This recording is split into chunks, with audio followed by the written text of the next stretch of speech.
Soy Marian Rojas Estapé, psiquiatra y autora de Cómo hacer que te pasen cosas buenas. Y soy una gran apasionada del mundo de la mente, de las emociones y del comportamiento humano.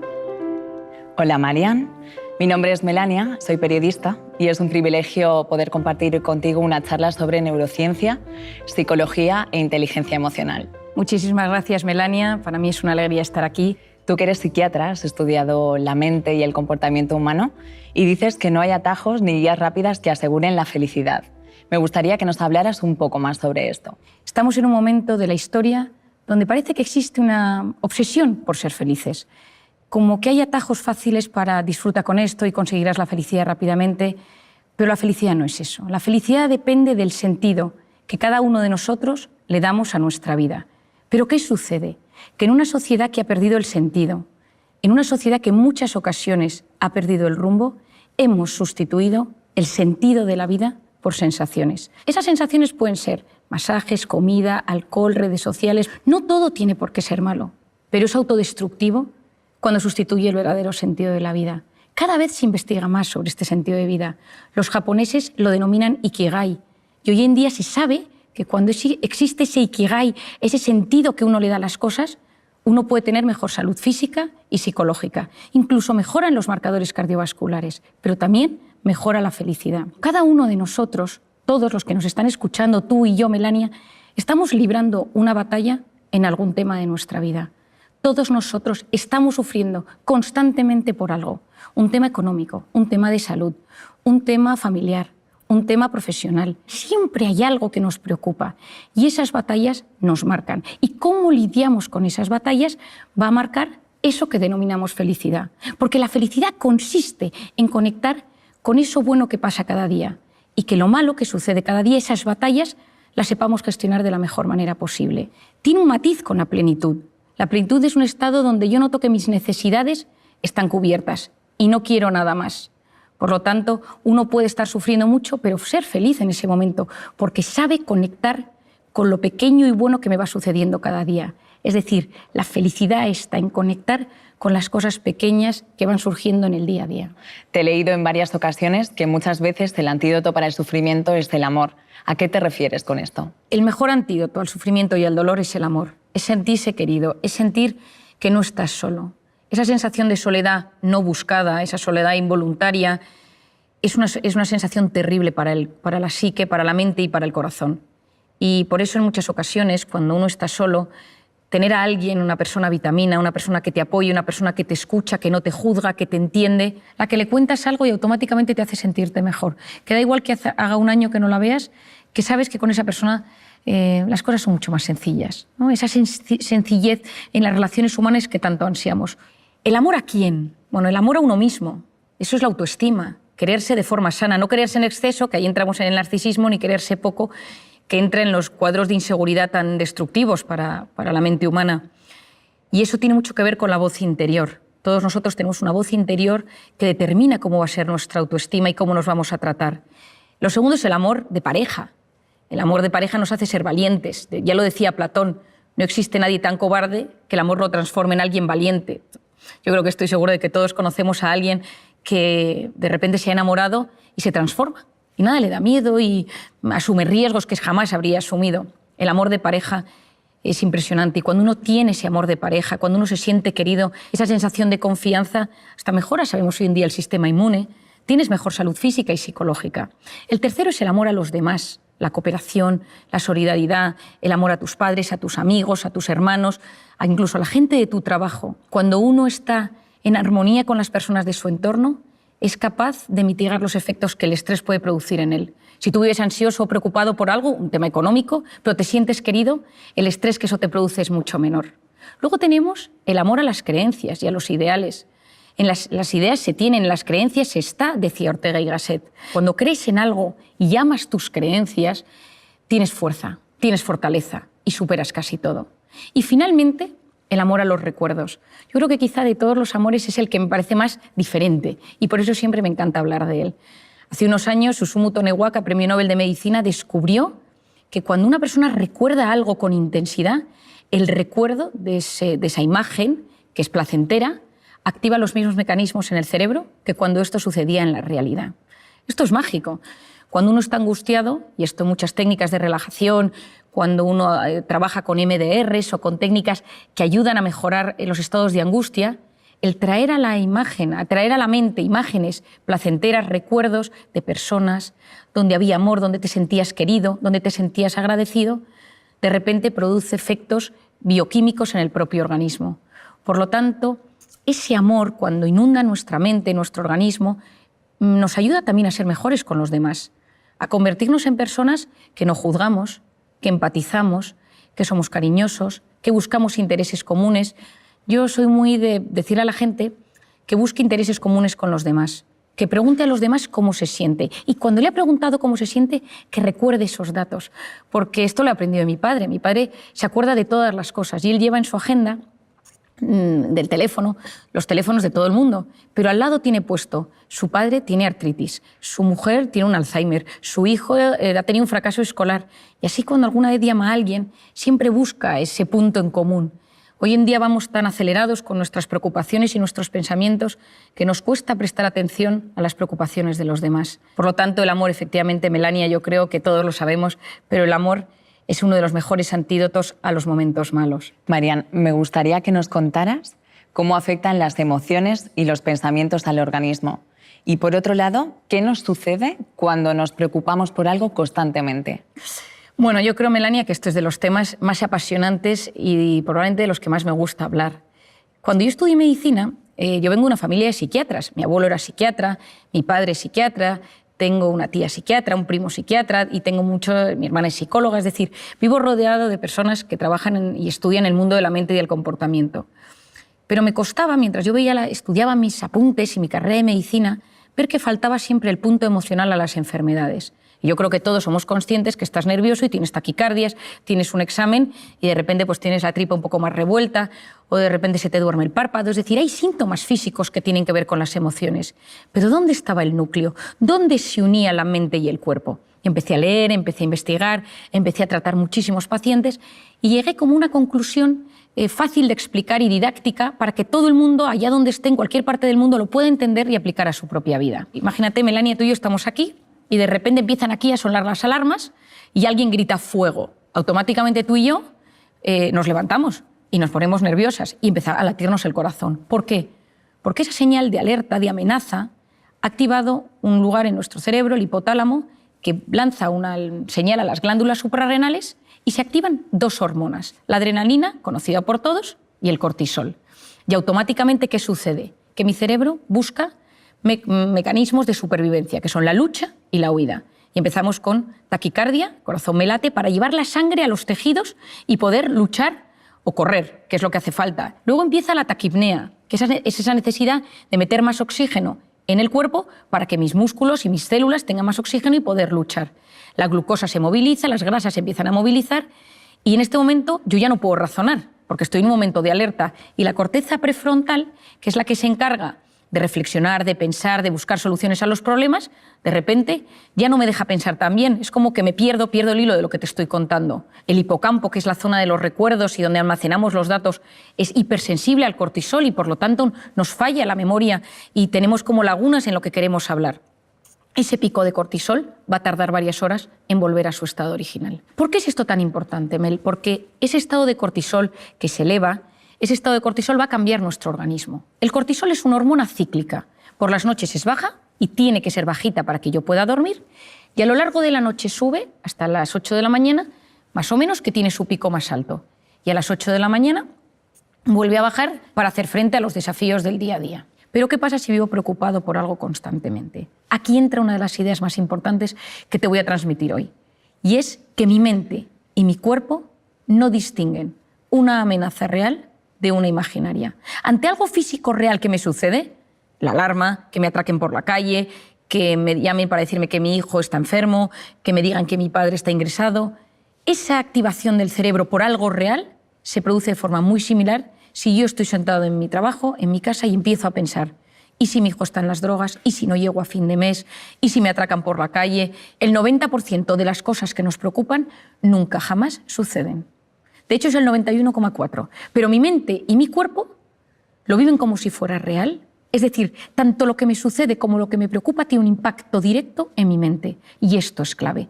Porque si más del 90% de las cosas que nos preocupan no suceden, eso lo que va a significar es que yo voy a inducir en mi organismo un estado de alerta mantenido. Lo que yo denomino, de forma sencilla, una intoxicación de cortisol. Y empiezo a inducir a mi organismo a entrar en lo que denominamos el sistema nervioso simpático, que es ese estado de alerta donde se segrega cortisol. Y esa intoxicación de cortisol va a generar cambios a 3 niveles en mi organismo. A nivel físico, se me cae el pelo. ¿Por qué se me cae el pelo? Porque cuando uno está en un estado de alerta, en un estado de amenaza, es como si estuviéramos en las trincheras. Y entonces el organismo lo que busca es que los recursos del organismo se utilicen de la mejor manera posible. Entonces, si tú estás en guerra, si tú estás en una batalla, si te persiguen por la calle, pues el pelo no es un organismo primario para hacer frente a ese desafío. Y por lo tanto, de repente, empiezas a perder pelo. El cortisol inhibe la correcta recuperación del folículo piloso o de los fibroblastos en la piel y por lo tanto aparecen las temidas arrugas, las manchas, la piel cambia de color. Por otro lado, empiezas a sentir sensación de opresión en el pecho constante, falta de aire, te cuesta respirar, tienes problemas a nivel gastrointestinal, que ahora explicaré con más detalle, la musculatura la tienes tensa porque vives siempre a punto de salir corriendo o a punto de luchar. Y entonces, si de repente haces un movimiento un poco extraño, puede ser que tengas una contractura o que te quedes en el sitio o que notes que te duele todo el cuerpo, cuerpo pesado, cuerpo que te cuesta mover, te notas como más rígido. Esto a nivel físico, pero también el cortisol altera el funcionamiento de los estrógenos, de la progesterona o de la testosterona. Cuando uno conoce cómo funciona esta hormona, sabe que uno cuando vive intoxicado de cortisol, en el cuerpo suceden muchos temas. Pero hay uno clave, Melania, que te quiero explicar, y es que el estado de estrés mantenido lo que va a hacer es modificar el sistema inmunológico. Y para mí aquí está la clave. En un momento de estrés puntual, el cortisol actúa como antiinflamatorio. Pero cuando el organismo vive constantemente en un estado de estrés crónico, lo que sucede es que se disocia el sistema inmunológico, la inflamación, el cortisol y el cuerpo, y lo que sucede es que nos empezamos a inflamar. Gastritis, gastroenteritis, amigdalitis, colon irritable, dermatitis, es decir, entra una inflamación latente, ligera, leve en el organismo, que es muy peligrosa. Porque cuando entras en un estado de inflamación en el cuerpo, puede desencadenarse muchísimos problemas físicos y psicológicos. Y entro, por ejemplo, en el aparato intestinal, que yo creo que todo el mundo lo nota. Hoy en día sabemos que es el segundo cerebro. ¿Por qué? Porque está rodeado de una potente red neuronal y tiene un impacto directo. Lo que pienso, lo que siento, tiene su impacto en el organismo. Quien no tiene un examen de una cita romántica, una cita de trabajo y sabe que sus tripillas ese día le mandan una señal de que algo está pasando. Al lado de los intestinos, ahí están las arterias y las venas, por donde lo que yo voy comiendo, lo bueno, se va a ir por allí para nutrir a todo mi organismo. Y dentro del intestino, dentro de la luz, están las vellosidades intestinales, por donde se absorben los nutrientes, y la famosa microbiota, clave. Hoy en día es uno de los grandes temas que estamos estudiando con más profundidad. Yo soy una gran apasionada de la microbiota. Es el conjunto de bacterias, de microorganismos buenos y malos, que ayudan a que ese equilibrio sea bueno para la absorción de nutrientes, para integrar las sustancias dentro del organismo. Hoy en día es clave, pero sabemos que los estados de estrés mantenidos por ese famoso cortisol o por lo que comemos va a modificar la microbiota. ¿Y cuál es el problema de esto? Que a través de esas heridas entran cosas entre comillas, dentro de la sangre que no deberían entrar. Es decir, el filtro, la permeabilidad intestinal está dañada y entran cosas en la sangre que no deberían entrar y que son tóxicas para el organismo, y hoy en día sabemos que están en la causa de algunas enfermedades neurológicas o neurodegenerativas. Pero por otro lado, estás fermentando, estás con la microbiota alterada y eso lo que genera es gas y tienes esos hinchazones abdominales y esos gases tan molestos. Es decir, algunas veces cuando las personas me preguntan ¿cómo sé si estoy inflamado? Yo le digo, mírate las encías, porque es un gran... si uno se lava los dientes y nota la sangre, o mira si, por ejemplo, tienes la tripa hinchada, o cómo te sienta lo que comes. Y te vas a dar cuenta si ahí tienes ese estado de inflamación. A nivel psicológico, lo primero que me sucede es que estoy irritable. Saltas a la mínima. Estás en un estado de alerta y estás mucho más vulnerable y mucho más susceptible. Lo segundo que te sucede es que no duermes bien. Llegas a la noche, como tienes ese estado de alerta elevado, lo que te sucede es que te metes en la cama y empiezas a darle vueltas a las cosas y empiezas a girar en la cama y no te duermes. A veces del agotamiento consigues caer rendido en la cama, pero te levantas a las 3 o a las 4 de la mañana con una sensación de preocupación, con algo que te inquieta y no te deja dormir. Y en otras ocasiones duermes del tirón, pero te levantas con sensación de agotamiento, porque ese estado de alerta impide que llegues al sueño profundo. Y por lo tanto, aunque hayas dormido las horas que necesitas, tu cuerpo no se siente descansado del todo. Y luego, en muchas ocasiones, te puedes poner triste. Y esta es otra idea importantísima, Mel, que te quiero transmitir hoy. Muchas depresiones provienen de estados de alerta permanentes. Y aquí lo voy a puntualizar. Cuando tú tienes un momento de muchísima tensión, de muchísimo trabajo, donde has estado muy preocupado por algo, de un reto, de un desafío, tienes algo en mente, fisiológicamente, cuando eso termine, tu organismo se va a ver afectado y tu mente va a estar un poco triste, un poco apática. Yo me acuerdo cuando mi marido terminó y aprobó sus oposiciones, su preparador me dijo: a mí lo que más me sorprende de los que se preparan a las oposiciones es que aprueban o suspendan, los meses siguientes están tristes, están como apagados. ¿Por qué es eso? Porque fisiológicamente, cuando el cerebro ha estado luchando contra algo mucho tiempo y eso termina, de repente está triste, está apagado, está apático. Es decir, cuando uno conoce, cuando uno entiende todo esto, comprender es aliviar. Y cuando uno comprende por lo que pasa su mente, uno se siente aliviado. Porque si no, lo que sucede es que uno es esclavo de síntomas físicos, psicológicos, y va como perdido por la vida. Y poder llegar a unir la mente y el cuerpo y entender que somos lo que pensamos en muchas ocasiones, que ese pensamiento me lleva a una emoción, que esa emoción tiene su impacto en el cuerpo, me va a ayudar muchísimo para poder desarticular esa intoxicación de cortisol y esos momentos de estrés mantenidos. Con el ritmo de vida tan acelerado que llevamos, constantemente vivimos situaciones de estrés, de miedo, de frustración y que, como bien dices, si no se canalizan o se atajan correctamente, pueden derivar en depresiones, ansiedades. ¿Cómo podemos prevenir y gestionar de manera saludable estos estados? Bueno, yo una de las cosas que más recomiendo a todo el mundo, a jóvenes, estudiantes, a más mayores, a gente adulta, estés donde estés, trabajes en lo que trabajes, es que tengas unas nociones básicas de cómo funcionas tú como ser individual y cómo funciona la mente humana y el organismo humano en general. Y que hagas como una unión y digas: ah, esto es lo que me pasa a mí. Si tú eres de los que tienes problemas de espalda, tienes que saber que tus momentos de estrés, la espalda es la que te va a mandar señal de aviso. Si de repente eres de los que tienes visión borrosa o de los que tiendes a tener cambios en la piel o de los que te cambia el aparato intestinal o de los que somatizas a nivel neurológico y te tiembla el párpado o se te duermen las manos, vas a entender mucho mejor el funcionamiento de tu cuerpo y de tu organismo.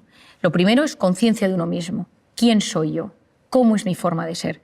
¿Soy tímido? ¿Soy sensible? ¿Soy impulsivo? ¿Soy obsesivo? ¿Soy perfeccionista? ¿Le doy muchas vueltas a todo? ¿Soy desconfiado? ¿Soy dependiente de la opinión de los demás? ¿Soy inseguro? Y a nivel psicológico, quizás soy de los que tengo ansiedad o ataques de pánico o me pongo triste. Y hacer como un pequeño diagnóstico de uno mismo. Para mí esto es clave. ¿Cuáles son los factores que me estresan? ¿Cuáles son los factores que me ponen en modo alerta? ¿Cuáles son los factores que me meten en el sistema nervioso simpático, en ese cortisol del que hemos hablado? Pueden ser personas, cosas, recuerdos, momentos, circunstancias, pero cuando uno conoce cuáles son sus factores de estrés, vas a ver cómo se transforma tu personalidad ante el estrés. Por ejemplo, el sensible, cuando está bajo un factor de estrés, se convierte en una persona muy vulnerable. Ahora estoy bien, ahora estoy mal, ahora estoy bien, ahora lloro, ahora estoy angustiado, ahora vuelvo a estar bien. El tímido, cuando está bajo factores de estrés, se bloquea. El impulsivo, bajo factores de estrés, es más agresivo. El que le da vueltas a las cosas, bajo factores de estrés, es más obsesivo y entra en pensamientos en bucle. El perfeccionista, cuando está estresado, tiene una sensación de insatisfacción vital, porque nada está a la altura de lo que quiere. Cuando uno se comprende, se siente aliviado.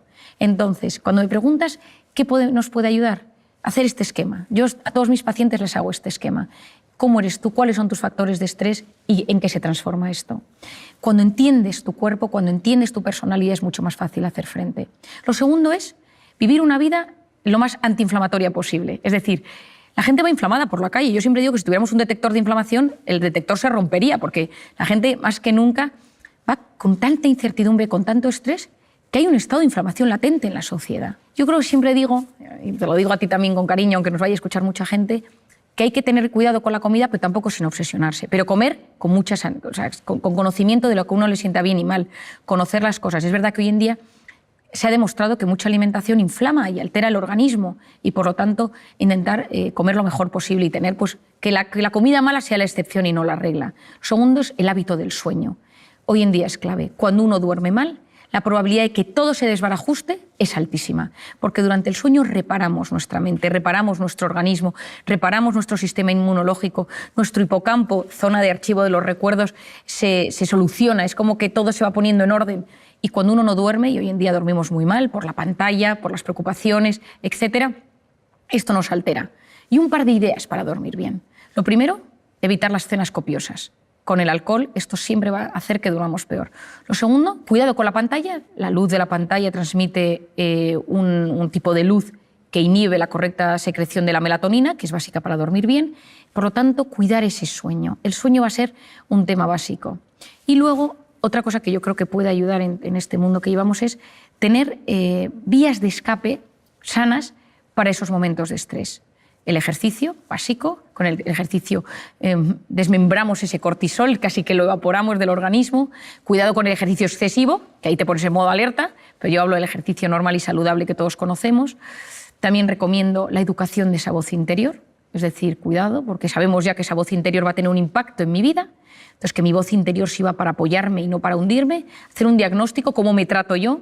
Lo tercero es las personas con las que me rodeo, cuidado, que a veces parte del problema es que vivo rodeado de personas que me meten en modo alerta. Cuarto, el ser humano no está diseñado para vivir en el sistema nervioso simpático constantemente. Un poquito me puede ayudar a de repente ser profundamente eficiente, profundamente efectivo, para llegar a las cosas de la mejor manera posible. Pero si lo mantengo en el tiempo, corro el gran riesgo de enfermarme.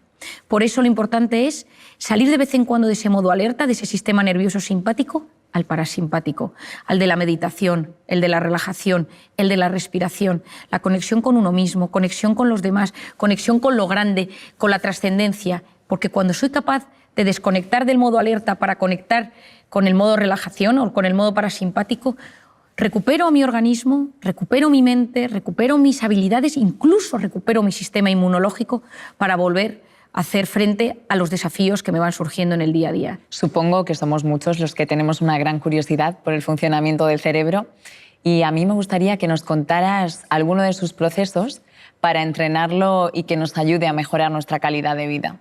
En el cerebro pasan muchas cosas, ¿no? Y entonces la gente viene y cuando viene a consulta te pregunta, ¿no, María, me ha pasado esto? ¿Por qué? ¿A qué se debe? ¿No? Y cuando se lo explicas, oye, hay una sensación de alivio, ¿no? Esto tiene un sentido, no es que me estoy volviendo loco, no es que mi cabeza o soy un tipo raro. Y entonces cuando a la gente le explicas que hay cosas que son, no digo que comunes, pero sí frecuentes o que tienen una explicación neurocientífica, te sientes mucho más aliviado. La suerte que tenemos es que hoy en día la mente y el cerebro se está investigando cada vez más y hay una búsqueda de respuestas, el cerebro es el gran desconocido, pero vamos entrando, aprendiendo, gestionando y es alucinante. A mí me encanta estar lo más al día que puedo de todo lo que va sucediendo y cada vez que algo nuevo se descubre, pues te llenas en un mundo apasionante que en mi caso particular siempre pienso, y esto a ver cómo se explica a la gente, ¿no? Porque es todo a veces tan difícil de entender porque la mente... Pero bueno, yo te contaría cosas, ¿no? Pienso, por ejemplo, en el famoso secuestro de la amígdala, que muchas veces la gente me pregunta de qué se trata. El secuestro de la amígdala es una respuesta automática de la mente ante algo que sucede y tienes una reacción desproporcionada. Y es como que la amígdala en ese momento tiene una comunicación con el hipocampo, que es donde están los recuerdos. Y la amígdala es donde está la emoción, la ansiedad, la angustia, donde reaccionamos. Y ese canal de comunicación tiene que ser lo más sano posible. Entonces, si de repente hay un recuerdo que no se ha quedado bien archivado, si de repente vuelves a algo relacionado con ese recuerdo no bien archivado en tu hipocampo, la reacción en la amígdala va a ser fortísima. Entonces, mucha gente puede decir, escuchando esto, pues a mí esto me pasa con una persona, o con un animal, o con el miedo a volar, o con cosas que de repente me pongo malo, o con los hijos. A veces uno tiene reacciones de secuestro de amígdala en la educación de los hijos, porque se enfada muchísimo ante alguna actuación que ve en ellos y reacciona de forma desproporcionada. Entonces, bueno, primero, como siempre explico, es ser consciente de que a uno le pasa esto, ¿no?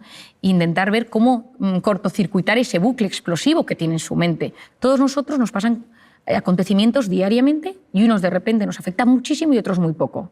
Tu hijo puede llegar un día a casa, haber suspendido todas las asignaturas y que ese día a ti ya te hayan subido el sueldo y te parece que lo de las asignaturas, bueno, pues mira, ya probará.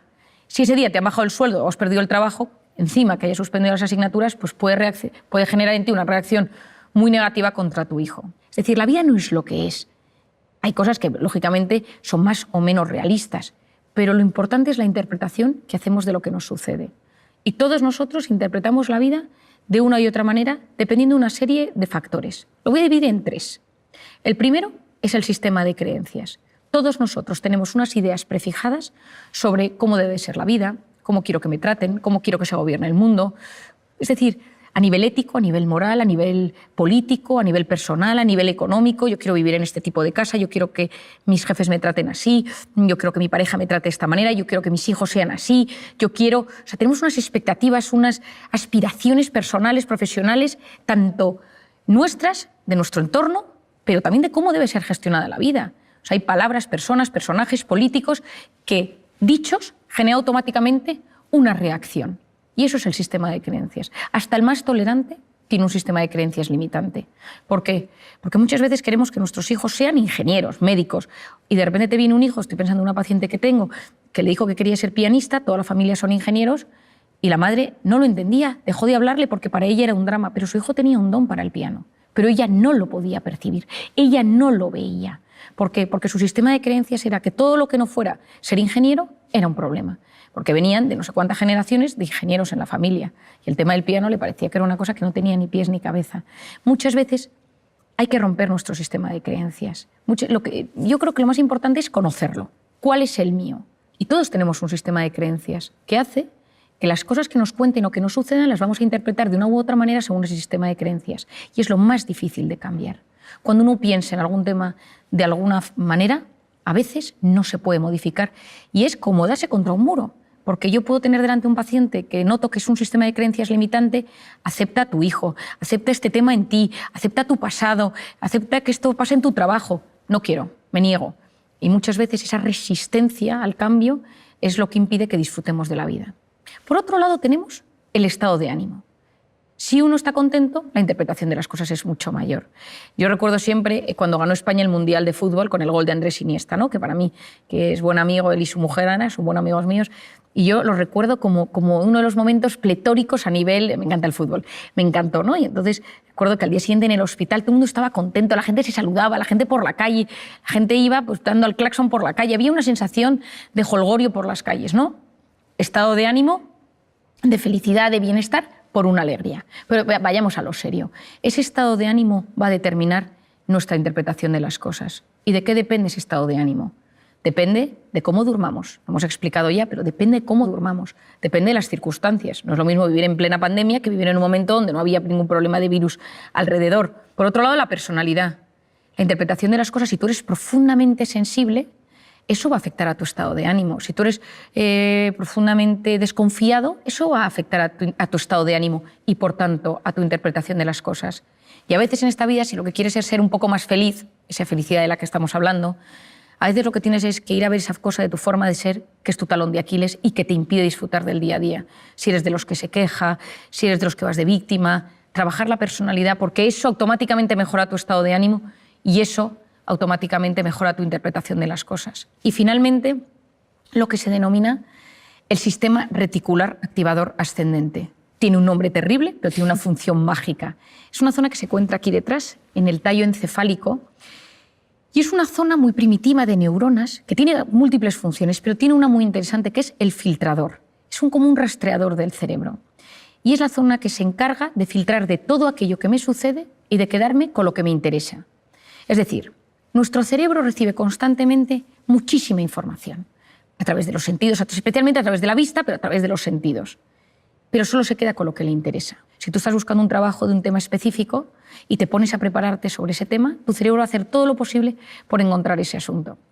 Yo he contado muchas veces una anécdota que me pasó hace unos años cuando, estudiando la carrera, me fui a las Naciones Unidas a un evento, una entrega de premios, y el rector de mi universidad me pidió que buscara a Kofi Annan, entonces el secretario general de las Naciones Unidas. Y yo me empecé a preparar todo tipo de cosas sobre Kofi Annan y por si me lo encontraba para invitarle a mi universidad a un evento que había. Y nunca había Kofi Annan, pero en un momento dado, en pleno evento, fui al baño y me encontré con una señora rubita, de tez muy pálida, y empecé a hablar con ella y le conté varias cosas, le conté cómo funcionaban las Naciones Unidas, los premiados de ese evento al que íbamos, y nada, me despedí de ella. Y el día que volví a Madrid, esta señora estaba en el avión y la fui a saludar. Dije, qué curioso, la señora del baño. Y estaba sentada al lado de un tipo al que me presentó que era Kofi Annan, que era su marido. Y entonces yo muchas veces me pregunté, ¿no? ¿Cómo es posible? Bueno, yo había estudiado a Kofi Annan y probablemente mi mente había captado fotos con su mujer y cuando la vi, la distinguí.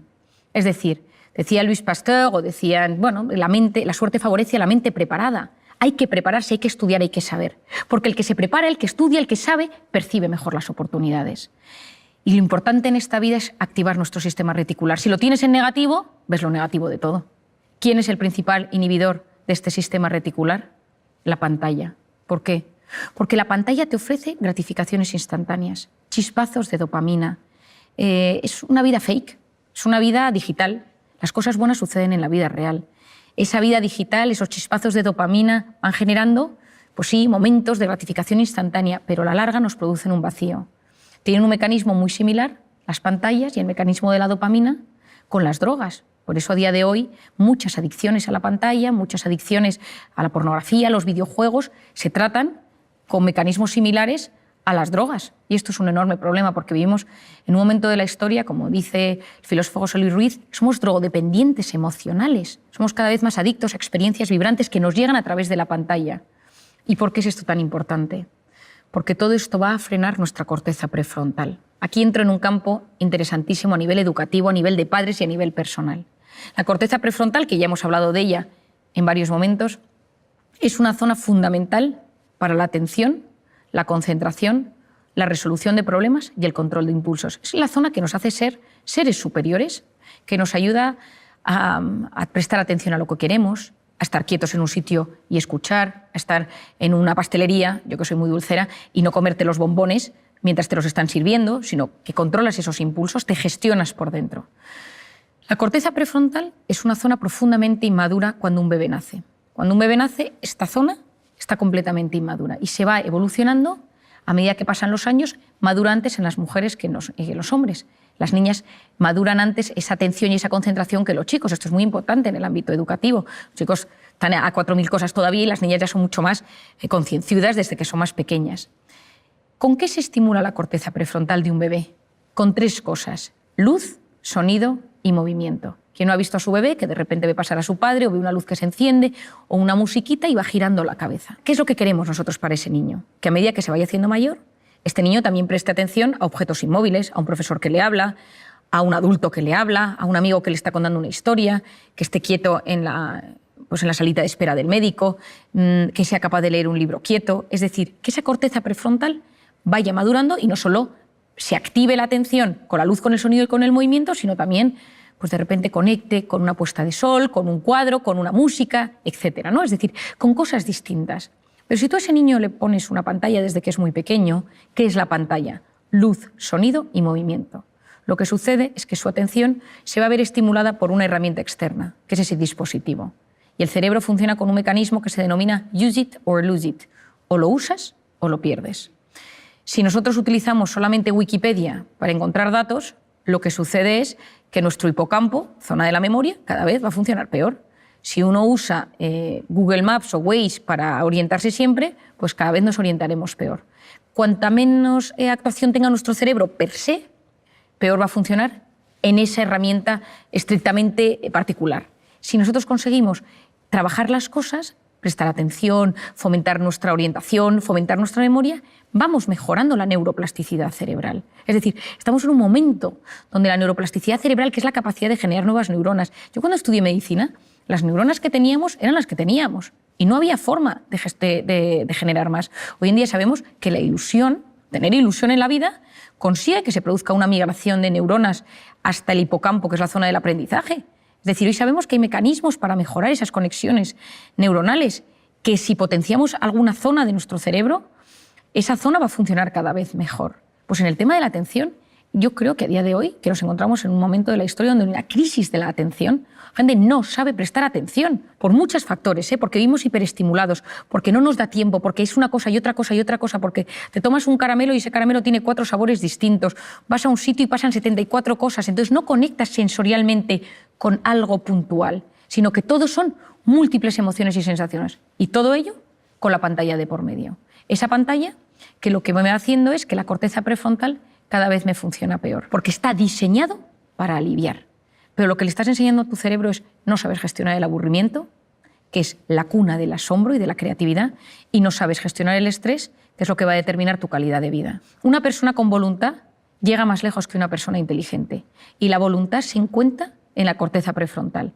Entonces, ¿qué recomiendo yo para fortalecer la corteza prefrontal?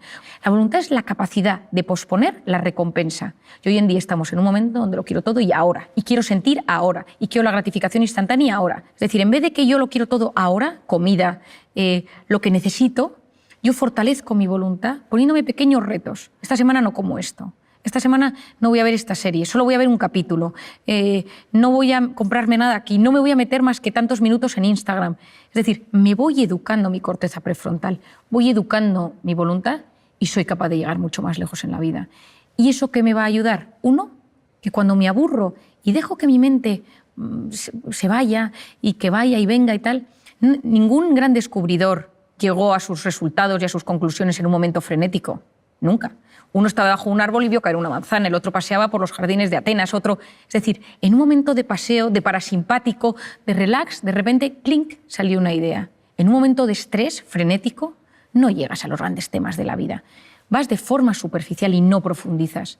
Al hilo de lo que comentas sobre la atención, en mi círculo más cercano tengo varios amigos, profesores y profesoras con las que hablo muchísimo de este tema.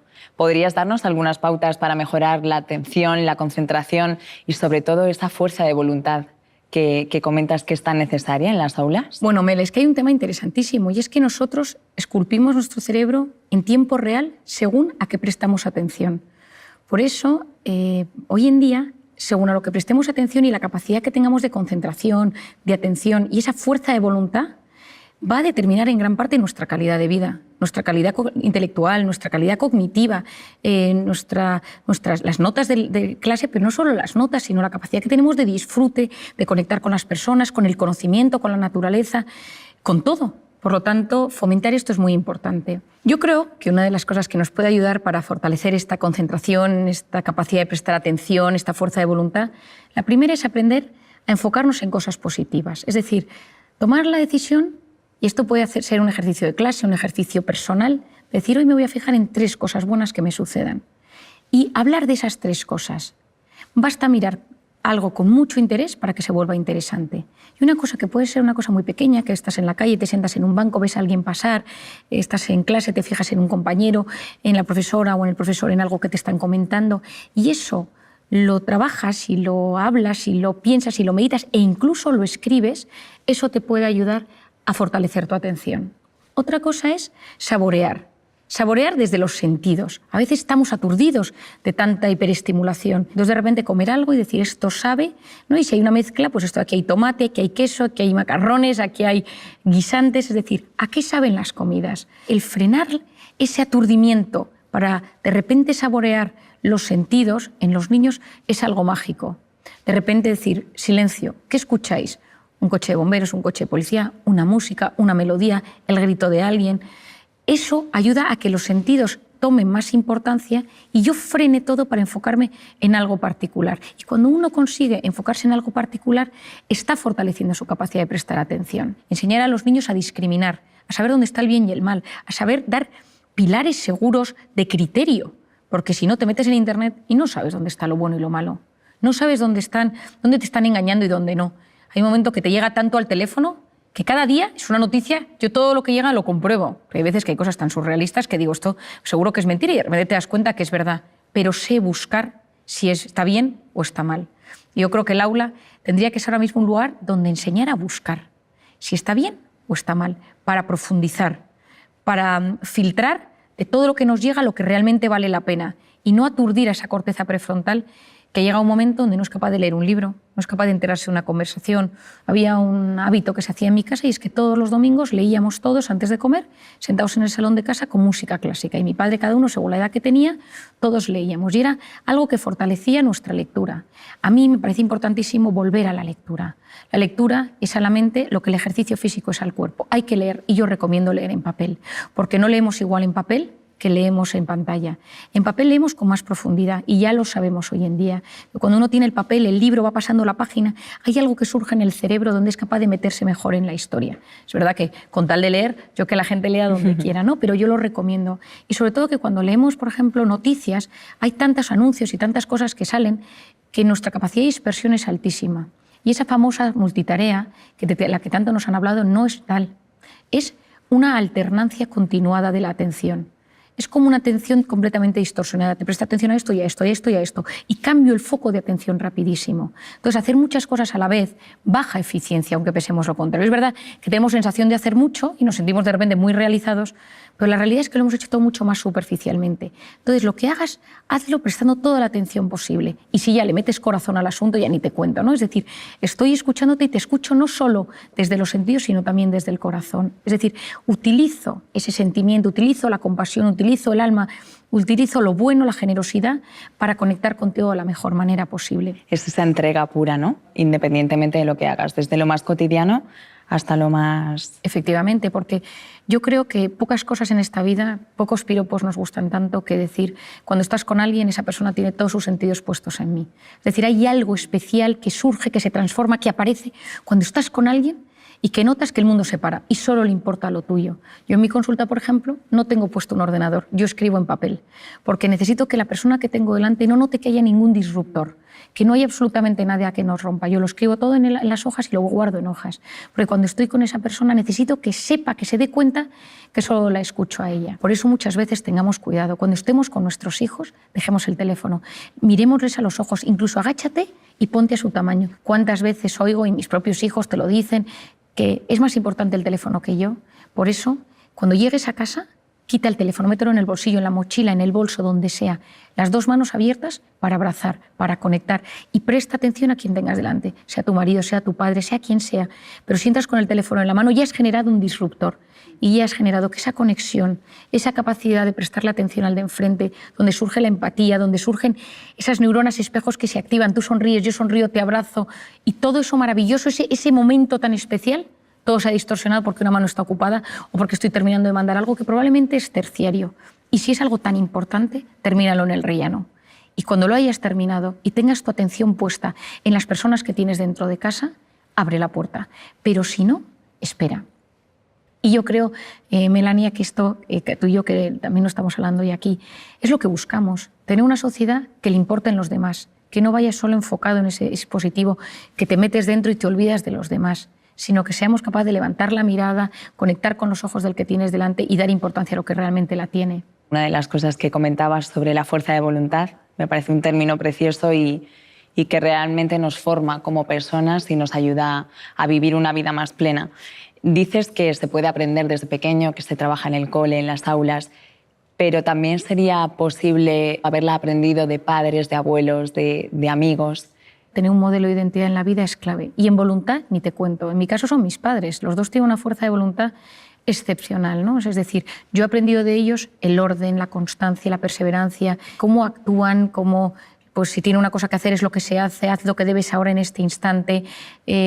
A veces esto no lo hagas ahora y pospon la recompensa más tarde, te apetece esto, ahora no es el momento. Y cuando tú eso lo ves en tus padres, es mucho más fácil que tú lo hagas como hijo. No podemos pretender que nuestros hijos hagan cosas que nosotros no hacemos. No podemos pretender que nuestros hijos tengan una gran atención si nosotros se nos ve con el teléfono perdiendo el tiempo, sino si nos ven que nos cuidamos, que cuidamos nuestra mente, que cuidamos nuestra alimentación, y tus hijos te dicen, papá, ¿por qué no nos tomamos? Y dices, después de cenar. Esos pequeños tips, esos pequeños consejos, los hijos van aprendiéndolos y saben que lo que te apetece no lo haces en el momento que te apetece, sino que hay cosas que convienen y no convienen. Y no es un tema de restringir o de control o de reprimir, sino de gestión sana. Porque si no sabes controlar o si no puedes controlar todo aquello que te apetece, todo ese impulso, y frenar, también está en la corteza prefrontal ese impulso, concentrarte en lo que ahora tienes y disfrutarlo en vez de pensar en lo que vas a hacer en media hora y esa intensidad y que lo necesito hacer, a la larga en la vida te sentirás mucho más frustrado. ¿Qué otras herramientas nos pueden ayudar a hacer una buena gestión del cuerpo y de la mente y de esa obsesión que a veces tenemos por aprovechar el tiempo al máximo?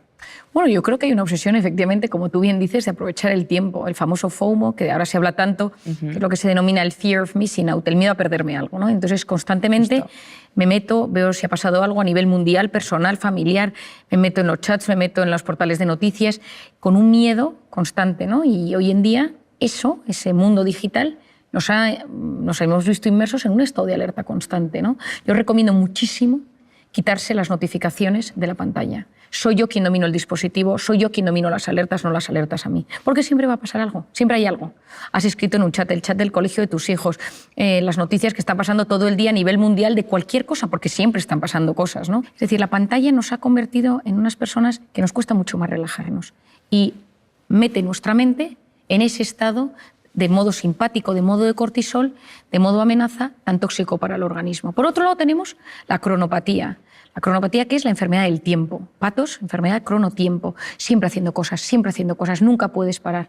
Decía Marañón, la rapidez, que es una virtud, engendra un vicio, que es la prisa. Pues a veces esa prisa sin parar a un sitio o a otro hace que no seas capaz de frenar. La persona que sufre de esa necesidad constante de la hiperactividad y del hiperactivismo, cuando la frenas de golpe, tiene ansiedad. Y por lo tanto, en esos casos, a veces lo que es necesario es decir, oye, un momento, no puedes pasar de todo a nada. Tienes que aprender poco a poco a bajar los escalones, porque tu cerebro no permite ese salto tan inmenso. Lo que de repente puede generar es un ataque de ansiedad. Y en alguna ocasión yo lo he visto en consulta. Y luego, por otro lado, tenemos el perfeccionismo. El perfeccionista, por definición, es el eterno insatisfecho. Siempre está inquieto, alerta, porque hay defectos en todo lo de su entorno. Esto podría estar mejor, esto se podría hacer de esta manera, mi tesis doctoral, mi trabajo, mi casa, el orden, la ropa, los niños. Y eso, a la larga, genera una insatisfacción vital, porque la vida tiene un componente muy grande de imperfección. Cuando uno es muy perfeccionista, esto puede desarrollarse en trastornos obsesivos compulsivos, y conocer el impacto que esto tiene en la salud va a ser muy importante. Entonces, ese estado de alerta mantenido, tanto por la cronopatía, por el FOMO, por el tema digital, por el perfeccionismo, por la necesidad de hacer cosas constantemente en este mundo tan frenético en el que nos ha tocado vivir, apasionante, pero frenético en el que nos ha tocado vivir, tenemos herramientas. Algunas ya las hemos ido hablando durante este rato de conversación, pero me gustaría puntualizar otras.